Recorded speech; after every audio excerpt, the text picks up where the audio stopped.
And for those of you who just joined us just recently and wondering what game we're talking about, we're talking about, of course, Spec Ops: The Line. Spec Ops: The Line. And I am with lead writer Walt Williams, who's Hi. given me a ton of awesome information so far. What can you tell me about like the challenges you've had writing for a game like this? The thing with Spec Ops is that no one had really done it before in a military shooter video game. We had to find our inspiration from other sources. A big one being actually survival horror. We looked at survival horror games because when you think about it, war is, if you're actually in combat, it is survival horror. You are inching forward. You are constantly looking for where your threats may be coming from. You may not even see them. It is a very intense, very claustrophobic kind of a situation. And we wanted to bring that into the military shooter genre to more accurately represent what it might be in combat.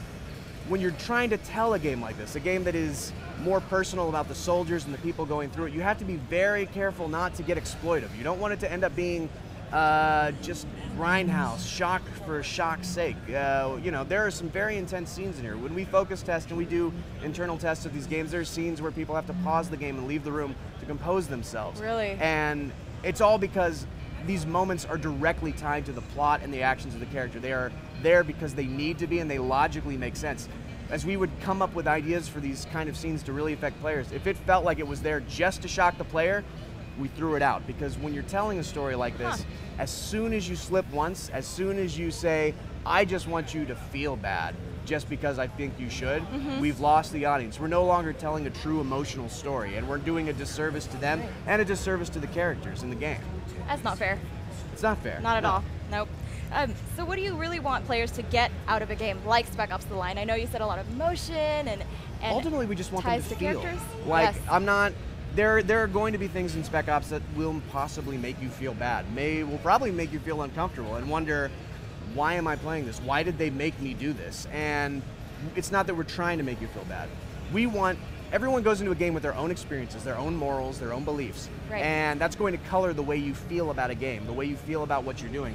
We just want people to feel, because in a military shooter, we feel that there's an interesting thing. We have separated ourselves emotionally from the act of war. We have allowed ourselves to distance ourselves, which is interesting because in a video game, you actually are pulling a trigger on a controller, and your character's pulling a trigger in that game and someone is dying. You may never in your entire life consider picking up a gun and pointing at another human, but we are gotten very comfortable with simulating it, and we wanted to bring the emotion back into this particular genre to really feel and think about what it is that we're doing when we pick up that controller and choose to take on the role of a soldier in a combat situation. And we want people to just, at the end of the game, or whenever, at any point, as they feel something, we want them to ask themselves, why am I feeling this? Why, if I feel upset, if I feel angry, if I feel elated, if I feel excited, what is it about this situation that is making me feel that? Because really, when you look at the subtitle for The Line, a lot of people ask, well, what is it about? Is there a line you have to cross? But really, it's about the line of who we think we are and who we actually are. Right. It's our beliefs and our reality, particularly when we sit down to play a game, who do we think we are and who are we actually? Right. Because Spec Ops is a war game, obviously, but really, it's a game about us as gamers and as creators and how we choose to interact with our game worlds and why we choose the worlds that we do. Right. So how do you think players are going to react to this emotional challenge, especially those who probably never experienced that before in any sort of military shooter? I think people are going to embrace it. I think people are going to be surprised. This is the kind of game that I don't know that I think people are ready for it. You look at the kind of games that are being revealed at E3 this week and the games that have been coming out in the past, people are ready for a broader emotional experience. We've been saying for years that video games are art, but our art has to affect us. It cannot simply be a hero fantasy. It cannot simply be, I am the center of the universe and I have saved the day. When you think about film, books, music, we spend so much money buying sad songs and scary movies.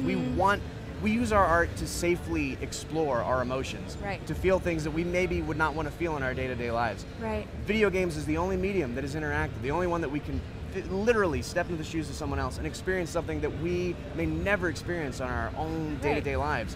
And it's time that as a medium, we broaden that out to maybe make games that aren't necessarily comfortable with us, that maybe don't have the happiest of endings, because this might be the medium that really allows us as a culture and as a species to become more sympathetic and more emphatic towards each other, to understand more what it means to be someone else. And really at the end of Spec Ops, that's what we're hoping people will think back, kind of think more about themselves and think about other people as well. That's great. It's like reading, like you said, just reiterating, just like reading a good book or watching a good movie. Like you're going to feel it afterwards and want to talk to people about it. Exactly. And we think that everyone's going to have a different experience with this game. At the end, they're going to feel differently about Walker, about Conrad, about the squad, and about themselves. And we're really excited to see that conversation get started. I'd like that too. I think I'd be talking about that too. It's just, I'm really looking forward to this game. I really can't say enough.